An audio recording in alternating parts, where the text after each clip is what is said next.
Hey folks, welcome to TECMK, and today we are going to discuss about the Keep Alive camera. Now, what exactly is the Keep Alive camera? The Keep Alive camera is a sort of handheld camera which is not very static, and you know what the handheld camera is, right? And that is extensively getting used nowadays in movies and episodic animation and almost everywhere. Now, why is this unstable effect of the camera? Because we know that we keep a tripod and we try to keep the camera as static as possible. Even nowadays, the camera comes with the stabilization softwares, and it comes with the stabilization softwares just to make it as static as possible, even if it is being shot on a handheld feel. But then why this opposite thing? Like why this keep alive? Now, it's been seen that the Keep Alive camera or the handheld camera gets the viewers in a more intense relationship with the shot. I mean, let's consider the camera as the eyes of the spectator, right? So with the static camera, of course, things are in much more detail, but whenever the Keep Alive camera is there, it's being seen that the audience gets more intense with the shot. The audience feels, or the spectator feels, that he himself is watching the shot instead of getting it watched through a camera. So this is some sort of Keep Alive camera, and we'll show you certain examples as to how the Keep Alive camera and the static camera creates a different type of effect with the same animation. Okay, so let's take a couple of examples and we'll show you how to do a little bit of Keep Alive camera. It's being a tried and tested thing, going on R&D of course, and what effect does on the final output of the shot. This is a Maya file which we have taken, and the character is delivering his dialogue. Oh man, I can't be late on the first day! So it's a pretty simple character with a normal dialogue like what we usually see in demos. This is the camera, which is quite static of course. Usually in production you will find that there are automated controllers given inside the camera, and usually the name of those attributes are like camera shake, keep alive, or something like that. And from there you can adjust the values and increase or decrease the intensity of the keep alive or the handheld feel. But since we don't have any automated options as of now, so we will manually try to make the camera move and give it a keep alive feel. There can be many techniques. So what I'll do is, this is the starting point, and I'll go to 8 and shift a little bit to the side and auto keys on, then take it a little down, a little bit up, and likewise a little bit of movement.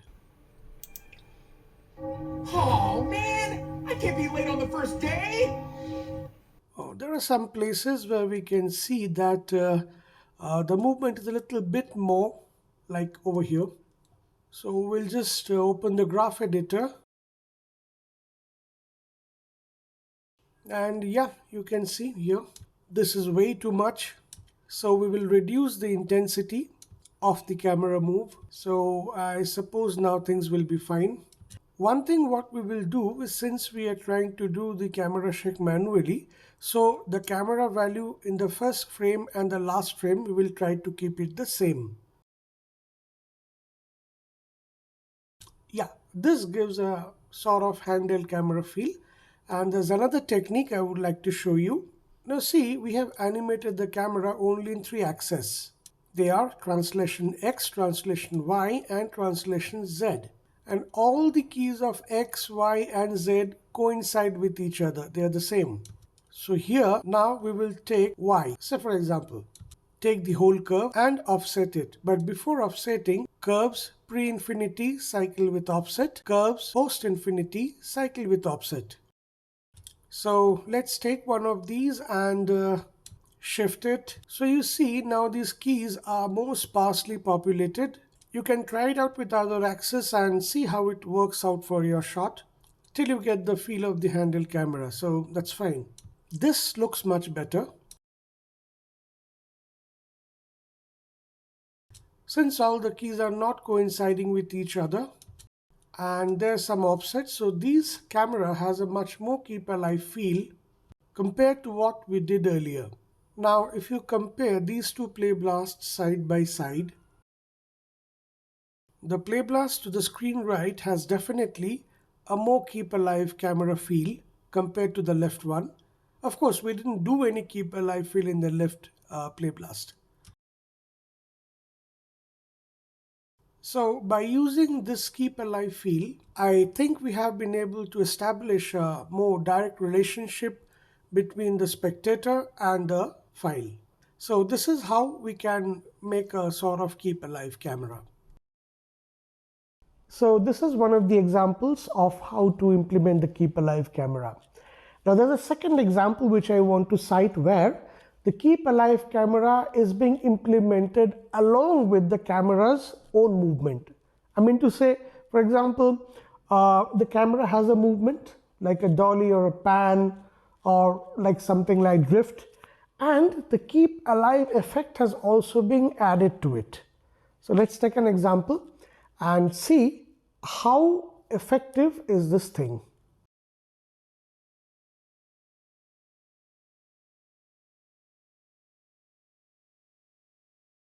The ball comes closer to him, he gets shocked, and then the ball passes off. So I'm considering myself in this situation as if I am personally watching the shot with my own eyes.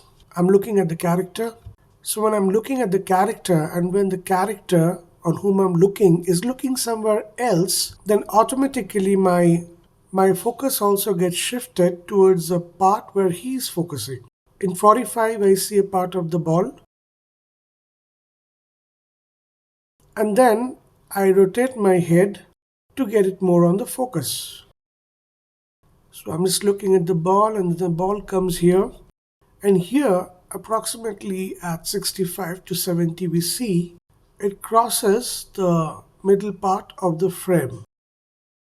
And so it's almost going to the left of our eyes.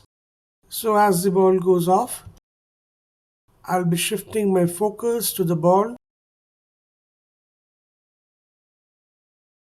And slowly, eventually, the ball goes out of my view. Now, since the ball has totally gone out of my sight, now again my focus goes back to the person. Okay, so I'll copy the first key and then again I'll paste it over here. So this is how I can make it a bit more interesting, but this 5 frames is way too fast. So I'll just take a couple of frames more from here and a bit of more frames from the later.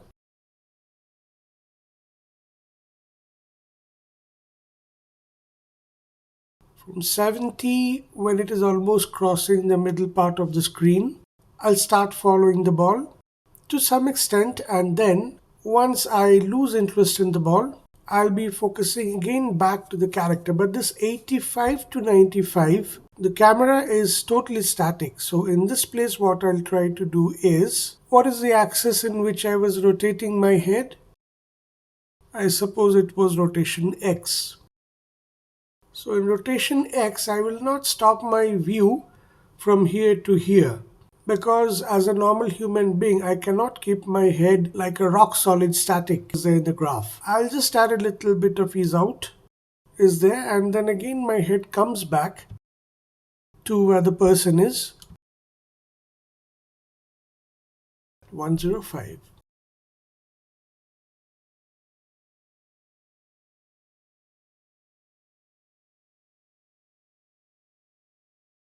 Definitely this one looks much more better, as if we are personally seeing this character with our own eyes and not with the camera.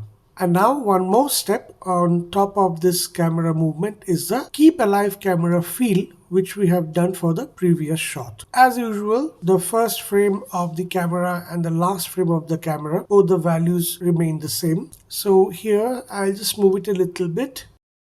Very minute, of course.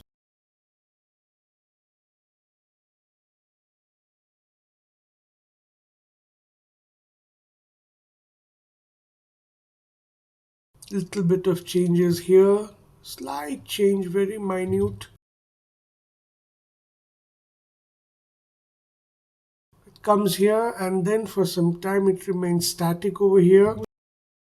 So here also we will add some 1 or 2 ease out frames just to keep a live camera. And the reason why we have added all these geometry at the back just to make you feel how the camera is moving. Otherwise, if it's a totally empty background, then you won't be able to figure it out how much the camera is moving or whether the camera is moving at all or not. So these cubes helps you to register the camera movement in a better way. So since the camera is moving here rapidly, so it's better to avoid doing any extra keep alive camera feel in this part. And then once the camera becomes static, again we can add some more keep alive feel.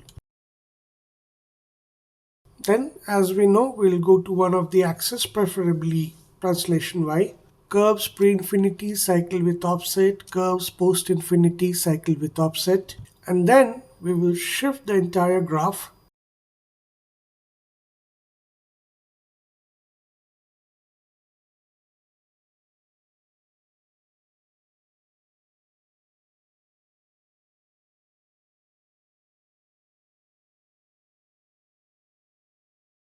You see the keep alive camera is also there. Our vision being a real-time spectator on the spot is also there. Undoubtedly the one with the camera movement, like a keep alive camera movement, looks much better compared to the previous one. However, the animation is the same. Interesting, right? However, there's an issue with the moving camera or the handheld camera or the keep alive camera. That is, it increases the budget of your production. See, when there's a static camera, the camera is static and the character is moving no matter what. The character will move, right? So what the BG team does is they render a single layer of the BG, a background, and the character and the shadow layer, like, okay, they can be rendered and it's just a compositing of the layers on top of the other, but the BG is static. But whenever the camera is moving, then they have to render the entire shot, because in that case the BG is also moving, right? So the more you render the BG, the more the render time increases, and of course time is money. So when an episodic comes to a studio under normal circumstances, like for example, it's a 22-minute episode and approximately 350 to 380 shots, it is being said that just to keep things within the budget, 20 to 25% shots can be dynamic, or maximum 30. More than that, more than 30% of the shot count, the budget will increase, because then the render time for the number of shots will also increase. So that's always a contradiction, sort of like a bone of contention between the creative aspect and the financial part. But anyway, that's a different thing altogether. So if you find it more interesting, please try to implement it in your shot, especially your demos. Your demo is a big deal, right? Because it's your own shot. You can do whatever you want, and maybe that might give you a little bit of edge compared to the other people. So that's all for today. See you sometime with some new interesting chapters. So for the time being, bye from here, TECMK.